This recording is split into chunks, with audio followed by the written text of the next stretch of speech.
Kwaba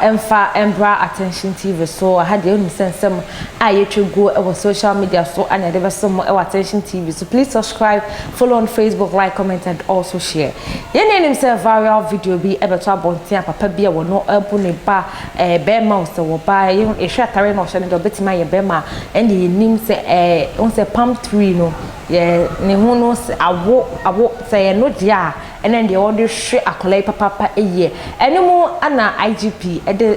letter be ba bontia which match say obehia papa pass obehia Ghana for binum say obemboa no na papa ye wodi mrasem ye be che no e de akwa aposifo akache fi say no ye pa de etia human right ana ye hwehwe mu kura na enkola abuse kura na no bi ana wo ye anenti wo twa sika bo bi edit to ye 2000 edit to hodom na so video yi eko viral eko see say eko ka Dr. Wu ensem na Dr. Wu so ensem ya beto abonte a wo chiri mo chire say ono kura de IGP de no so obema 5000 tetimi eche abrante wow ebe na mo say betina cha abrante na sika ni na ebe ye ode ye nkoти na ye won sem bebre eka e wo hanom say no kure ni nyame ani ye wo ensem bebre eka e wo hanom say na busia first of all yeah papa I friend Dr. Who ya bonidi e wo channel yi so many times abusia enra Dr. Who ene sister course edi nkomo efa eye viral video yi ho na utim say papa na re akwo ankasa ye Dr. Who baby a wo bi anyankopon engusu enhiraw ongusu enhya wo den the way ya wasi enya sa ahokama no edema the vulnerable ones abusia say ka vulnerable ones we no bi ene from vulnerable enye sebisebio akoda bi a obi kan ye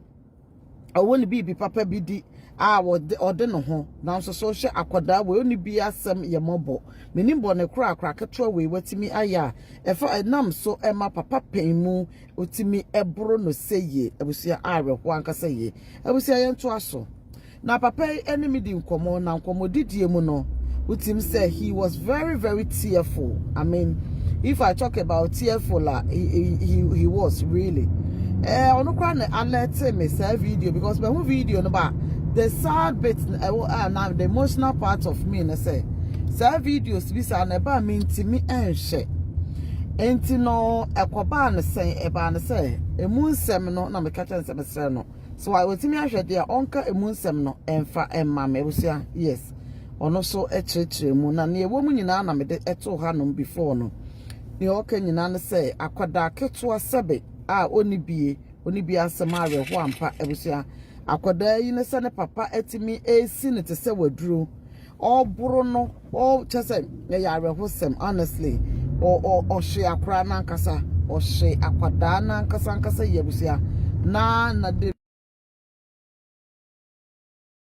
one kasa you can put yourself into it. Oh, the internet has started playing up. Yebusia manam kwemu ntino esemo asemo ya asema hu hia pa yi into the internet go play no go play cry we go talk.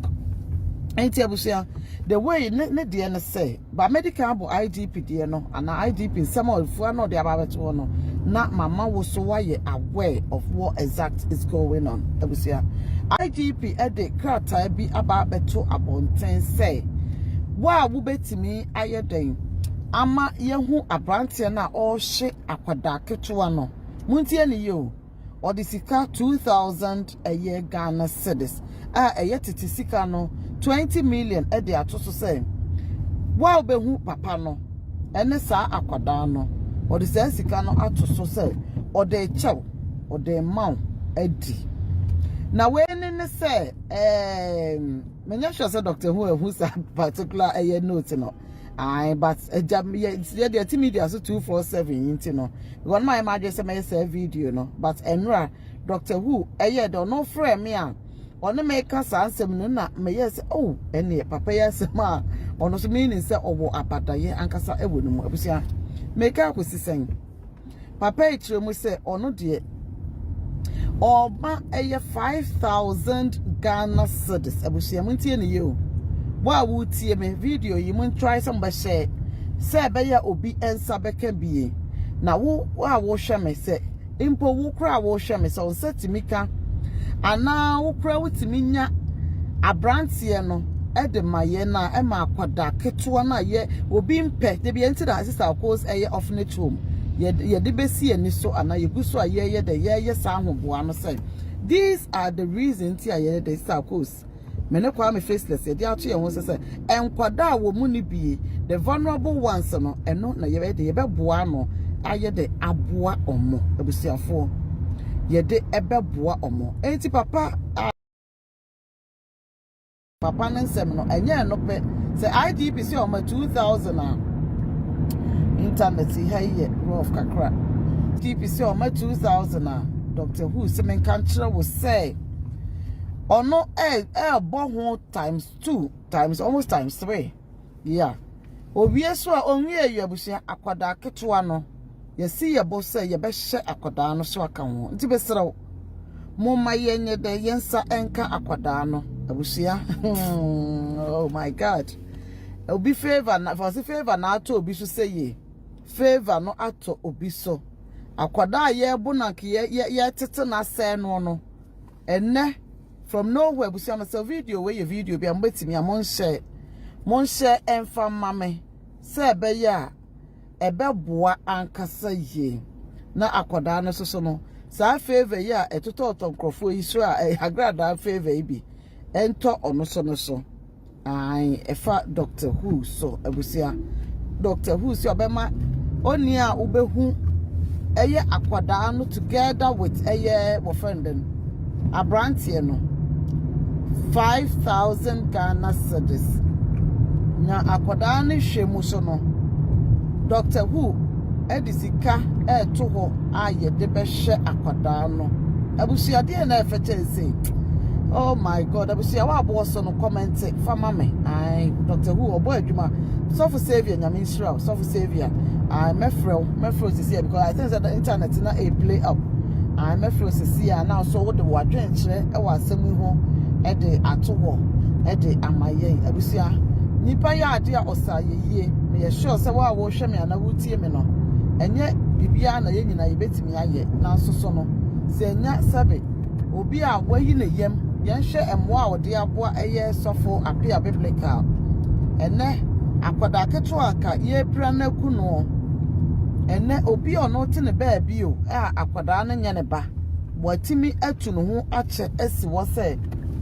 this is what I want to do for the child abusu ade na ka a chance say ye I say God bless Dr. Who yes God should bless him Nyankopon enguso enhira papa na anka say ye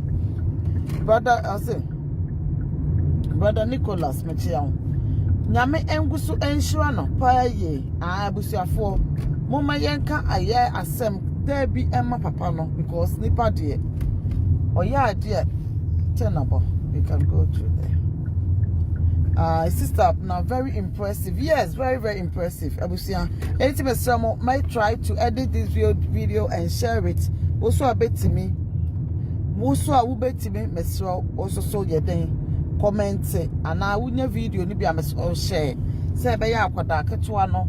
nensa ebe ye dey favor kese ni betimi ato no so na abusia won say ekwoba ni say won say it's me say me the other side kakra I think say hey no bi mo number ya adwen ebi no so ne me nya adwen but that's what it is mame emma niema bi MP we hanom say abusia yete krom ha ana o my Ghana mu na yete eye University Foundation na asamas na me djumede esomo e attention TV so ha anam de mbesi makwa